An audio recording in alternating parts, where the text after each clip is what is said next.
You laugh when you hear it. Porsche? That's what middle-aged guys buy when they want to feel young again. That's what happens when accountants discover disposable income. That's the car of people who care more about the badge than the experience. You've got taste. You want something with soul, something authentic, something that doesn't scream midlife crisis from 3 lanes away. But here's the thing about taste. It evolves. And if you dig deep enough into what makes cars truly special, if you strip away the noise and the posturing and the need to prove something to someone, you'll find yourself in a very specific place, behind the wheel of something that doesn't need to announce itself because it's too busy being exactly what it was always meant to be. Chapter 1. The Inevitability of Understanding. Right now, you probably want something dramatic, something that turns heads and drops jaws and makes people wonder what you do for a living. You want presence, theater, the kind of car that makes entering a parking lot feel like making an entrance. And that's fine. We all start somewhere. But taste isn't static. It's not a destination you arrive at and stay forever. It's a journey that leads you through phases, each one teaching you something about what you actually value versus what you think you're supposed to want. You'll chase horsepower for a while, convinced that more is always better. Then, you'll discover that 600 horsepower in the wrong chassis is just 600 horsepower you can't use. You'll fall in love with exclusivity until you realize that rare doesn't always mean good. You'll pursue the latest and greatest until you understand that innovation for its own sake often forgets why we fell in love with cars in the first place. Gradually, almost without noticing, your priorities will shift. You'll stop caring about what other people think of your car and start caring about what the car thinks of you. You'll value feedback over flash, substance over spectacle.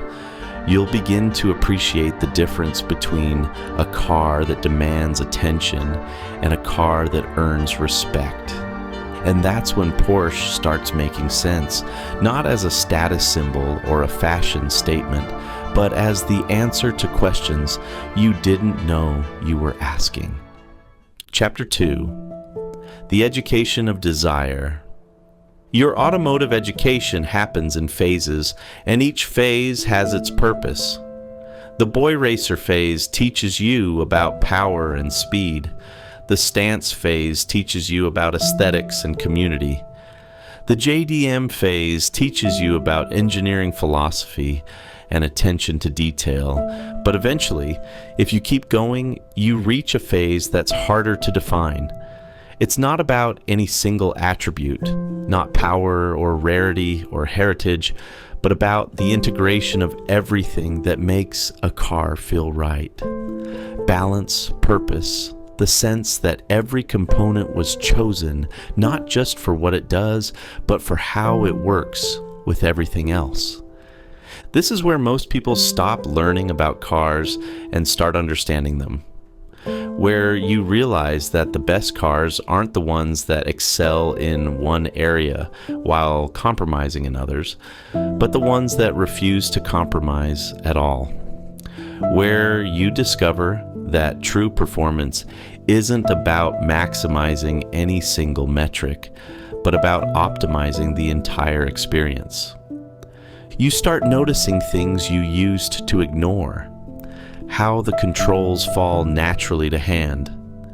How the chassis communicates through your body.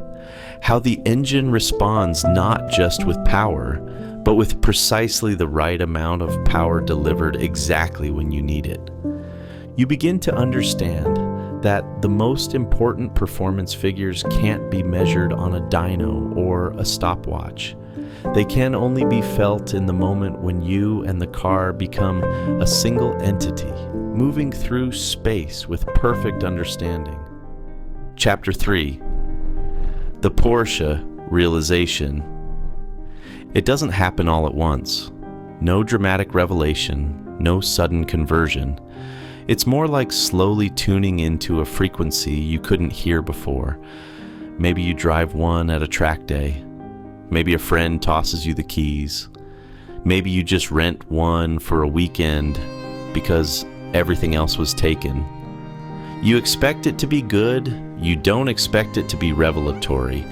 The first thing you notice is how unremarkable the experience seems. No drama, no fanfare, no sense that the car is trying to impress you. It just works. The steering responds before you've finished the thought. The brakes bite with exactly the force you intended. The throttle delivers power like it's reading your mind. It's not the fastest car you've driven, but somehow it feels faster because every input gets an immediate, precise response. It's not the loudest, but the sound it makes feels purposeful rather than theatrical. It's not the most exotic, but it makes every other car feel like it's trying too hard. You realize you're not fighting the car or compensating for its quirks. You're just driving. And the better you drive, the better the car responds. It's not flattering your mistakes or covering for your inexperience. It's challenging you to be better while giving you every tool you need to succeed. This is what 70 years of focused evolution feels like. Not revolution, not reinvention, just the relentless pursuit of doing one thing better than anyone else. Building cars that make good drivers feel great and great drivers feel transcendent. Chapter 4. Beyond the Badge. The irony is that by the time you understand why Porsche makes sense, you stop caring about what it says about you and start caring about what it does for you. The badge becomes irrelevant because the experience speaks for itself. You realize that all those stereotypes about Porsche owners, the midlife crisis cliches, the investment banker assumptions, they miss the point entirely. People don't buy Porsches to project an image. They buy them because after trying everything else, they've discovered what actually matters. It's not about the prestige or the status or the recognition. It's about the feeling you get when a machine responds to your inputs with perfect fidelity. When you can place the car exactly where you want it with surgical precision.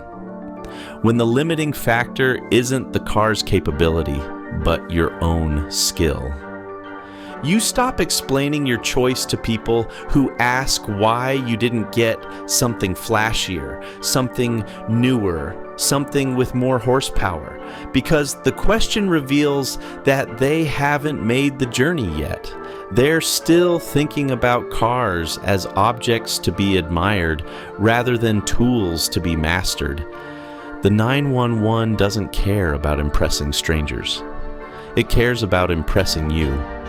And it does that not through spectacle or drama, but through competence so complete that it becomes transparent. Chapter 5. The Full Circle. Here's what happens when you finally get it. You realize you could have skipped all the other phases, all the cars you thought you needed to try, all the lessons you thought you needed to learn, all the mistakes you thought you needed to make. The answer was always there, waiting patiently for you to become ready for it. But maybe that's the point. Maybe you can't appreciate the destination until you've taken the journey. Maybe the Porsche only makes sense after you've experienced everything it's not. Maybe wisdom can't be taught, only earned through experience.